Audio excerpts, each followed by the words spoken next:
In this video, we'll create a financial analysis dashboard that provides an executive overview of a company's accounts payable. In this series, we'll perform canvas preparation, data preparation, and extract, transform, and load process using Power Query Editor to validate data quality. Watch this video from start to finish to ensure you don't miss any important parts. Grab your coffee, get your computer ready, and let's jump right into Power BI. First, we'll prepare our canvas. Go to the Format panel, open the Canvas Settings option, and then select Custom Canvas Type. Here, I'll change the height to 1480px and the width to 1920px. Next, open the Canvas Background option and change the color with the code F8F5FF.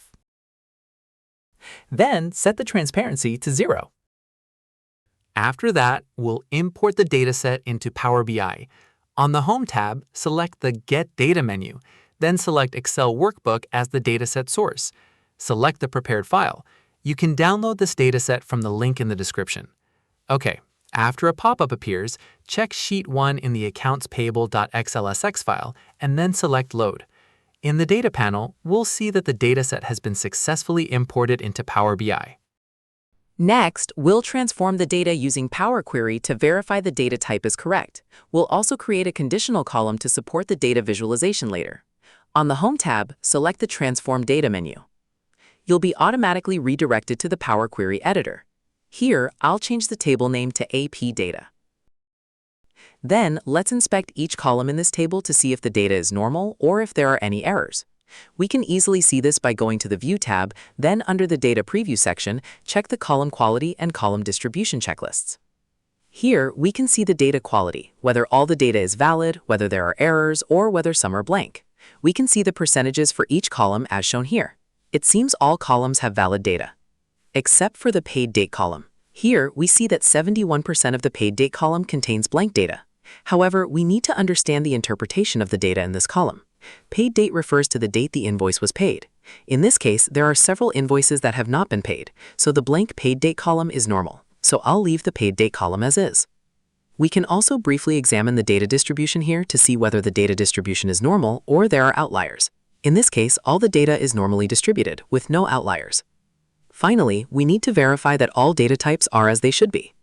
The APID and vendor columns are correctly assigned a text data type because the data is in text format.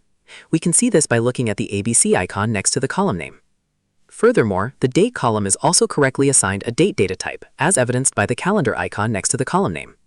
The number column is also correctly assigned a number data type. We can see the number icon next to the column name. Okay, I think all the columns in this table are fine. Next, we'll add a custom column to make our data visualization easier. Go to the Add Column tab, then select Custom Column. The first custom column we'll create is Days Overdue, where the data in this column will calculate how many days an invoice is overdue. The formula we'll use here is an if-else statement, because we'll only calculate the number of days overdue for unpaid invoices. We'll use the formula, if the status column equals paid, we'll assign it a value of 0, meaning 0 days, because the invoice has been paid. If the due date column is null, we'll assign it a null value as well. Finally, we'll use the duration.days formula to determine a date and subtract it from the due date. This formula will return the number of days past due. However, I'll make a slight change here. I won't use datetime.localNow because this formula will calculate today's date. Meanwhile, the maximum date in the dataset is June 2025.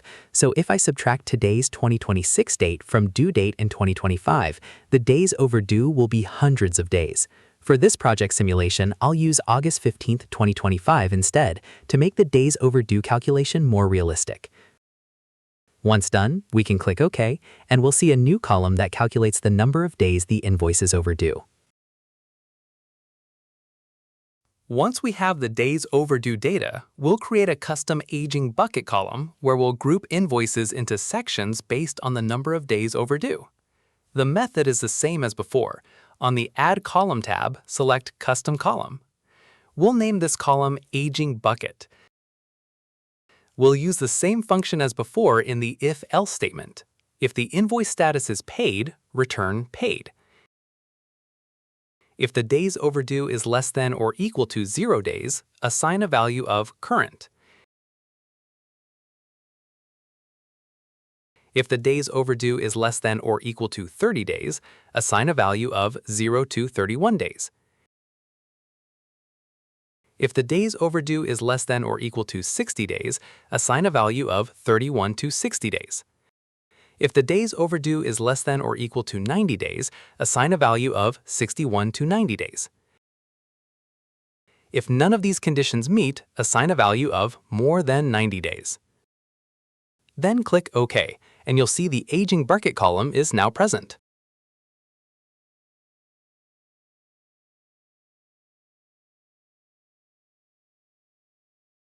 And the last custom column will create a column to provide data in a combined month and year format.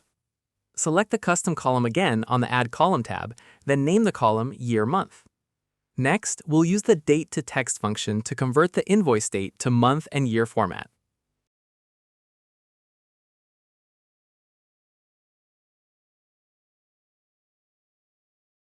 Click OK, and the year-month column will now appear in our table. All right, we've completed the extract, transform, and load process here. We can exit Power Query Editor and return to our dashboard canvas by going to the Home tab, then selecting Close and Apply. So far, we've prepared the canvas, imported the data, and then performed the extract, transform, and load process in Power Query Editor. In the next video, we'll create the DAX measures needed to create a financial analysis dashboard from the dataset we've prepared. Don't forget to subscribe, like, and comment so you don't miss any future videos on this project. Thanks for watching, and see you in the next video.